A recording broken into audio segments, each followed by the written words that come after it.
ಶೋಭಾರಾಣಿ ಹಾಗೂ ಸಿಬ್ಬಂದಿಯವರ ಕರ್ತವ್ಯಕ್ಕೆ ಅಡ್ಡಿಪಡಿಸಿದವರನ್ನು ಬಂಧಿಸುವ ಕುರಿತು ಮೇಲ್ಕಾಣಿಸಿದ ವಿಷಯಕ್ಕೆ ಸಂಬಂಧಿಸಿದಂತೆ ಲಿಂಗಸೂರು ತಾಲೂಕಿನ ಸರ್ಜಾಪುರ ಗ್ರಾಮ ಪಂಚಾಯಿತಿ ಕಾರ್ಯಾಲಯಕ್ಕೆ ದಿನಾಂಕ 3/4/2026ರಂದು ಅಲ್ಲಿನ ಕೆಲವೊಂದು ಜನ ಸುಮಾರು 70ರಿಂದ 80 ನೌಕರರು ತಮ್ಮಲ್ಲಿ ಈ ಮೂಲಕ ಕೋರುತ್ತೇವೆ ಹಾಗೂ ಕೆಲವೊಂದು ಸಂಘಟನೆಗಳ ಗುಂಪುಗಳು ಸರ್ಕಾರಿ ಕಚೇರಿಗಳಿಗೆ ತೆರಳಿ ವಿಡಿಯೋ ಚಿತ್ರೀಕರಣ ಮಾಡಿ ಜಾಲತಾಣಗಳಲ್ಲಿ ಹರಿಬಿಡುತ್ತಿದ್ದು ಇದರಿಂದ ನೌಕರರ ತೇಜವಧಿಯಾಗುತ್ತಿದ್ದು ನೌಕರರು ನಿರ್ಭೀತಿಯಿಂದ ಕರ್ತವ್ಯ ನಿರ್ವಹಿಸಲು ಸಾಧ್ಯವಾಗುತ್ತಿಲ್ಲ.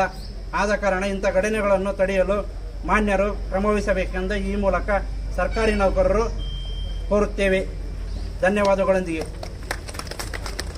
ಆಮೇಲೆ ಆಲ್ರೆಡಿ ಜೆಜೆನ್ ನಡೆದಿರೋಲ್ಲಿ ಎಕ್ಸ್ಟ್ರಾ ಮಾಡಬಾರ್ದು ಅಂತಲೂ ಆದೇಶ ಇದೆ ಸರ್.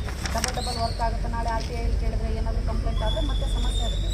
ಅದನ್ನು ಆಲ್ರೆಡಿ ವಿಸಿಟ್ ಮಾಡಿಕೊಂಡು ನಾನು ಮಾಡಿಸ್ಕೊಡ್ತೀನಿ ಅಂತ ಜೆಜೆನ್ ಅವ್ರ ಜೊತೆ ಮಾತಾಡಿದ್ದೀನಿ ಅಂತ ಅವ್ರು ಹೇಳಿದ್ರು ಕೂಡ ಉದ್ದೇಶಪೂರ್ವಕವಾಗಿ ಗ್ರಾಮ ಪಂಚಾಯತ್ ಎಲೆಕ್ಷನ್ ಬರ್ತಿದೆಯಲ್ಲ ಸರ್, ಆ ಓಣಿಗೆ ನಾನೇ ನೀರು ಕೊಟ್ಟೆ ಅನ್ನೋ ಒಂದು ತಾನು ಹೀರೋಯಿಸಮ್ ತೋರಿಸ್ಬೇಕನ್ನೋ ಉದ್ದೇಶದಿಂದ ಇದೆಲ್ಲ ಅದು ಉದ್ಯೋಗ ಖಾತ್ರಿ ಕೂಲಿಕಾರರು ಅವ್ರ ಜೊತೆ ಎಲ್ಲ 55-60 ಜನ ಕೂಲಿಕಾರರು ಇರ್ತಾರೆ ಸರ್. ಒಬ್ಬ ಮೀಟಿಂಗ್ಗೆ ತಮ್ಮ ಕೂಲಿಕಾರನ್ನೇ ಕರ್ಕೊಂಡು ಬಂದು ಇದೆಲ್ಲ ಮಾಡಿ ಸುಮ್ಮನೆ ಪಂಚಾಯತಿಗೆಲ್ಲ ಇಷ್ಟೆಲ್ಲ ಈಗ ನಮ್ಮ ಸಿಬ್ಬಂದಿಗಳು ಕೆಲಸ ಮಾಡೋಕ್ಕೆ ಹೆದರ್ಬಿಟ್ಟಿದ್ದಾರೆ ಸರ್. ಆ ಥರ ನಿಮ್ಮ ಕರ್ತವ್ಯಕ್ಕೆ ಅಡ್ಡಿಪಡಿಸಿ ಇದು ಮಾಡ್ತಾ ಇದ್ರೆ ಅವ್ರು ಟ್ರೆಸ್ಪಾಸ್ ಕೇಸ್ ಮಾಡೋಕ್ಕೆ ಅವಕಾಶ ಇರುತ್ತೆ. ಪೊಲೀಸ್ ಜೊತೆ ನಾವು ಇನ್ನೊಂದು ಸ್ವಲ್ಪ ಸಮಾಲೋಚನೆ ಮಾಡ್ತೀವಿ, ವಕೀಲರ ಜೊತೆ ಸಮಾಲೋಚನೆ ಮಾಡ್ತೀವಿ. ಏನಂತಂದರೆ ಅವ್ರು ಯಾವುದಾದ್ರೂ ಇದು ಮಾಡ್ತಾ ಇದ್ರೆ ತೊಂದರೆ ಇಲ್ಲ, ಬಟ್ ನಾಟ್ ಟು ಎಕ್ಸ್ಟೆಂಟ್ ನಿಮಗೆ ಇದು ಮಾಡಿ. ಆಮೇಲೆ ಮಹಿಳೆಯರು ಕೆಲಸ ಮಾಡುವಂಥದ್ದಲ್ಲಿ ಹಾಸ್ಪಿಟಲ್ಸಲ್ಲಿ ನಾವು ಹಾಸ್ಪಿಟಲ್ಸ್ ಮಾತಾಡಿದ್ವಿ. ಹಾಸ್ಪಿಟಲ್ ಬಗ್ಗೆ ಹಾಸ್ಪಿಟಲ್ಸಲ್ಲಿ ಒಂದಿಷ್ಟು ಯೂಟ್ಯೂಬ್ ಚಾನಲ್ಸ್ ಎಲ್ಲ ಹೋಗಿ ಅವರು ವಿಡಿಯೋ ಮಾಡ್ಕೊಳ್ಳೋದು, ಟ್ರೀಟ್ಮೆಂಟ್ ಟೈಮ್ನಲ್ಲಿ ಮಹಿಳಾ ಸಿಬ್ಬಂದಿ ಮಾಡೋದು, that is equal trespass case.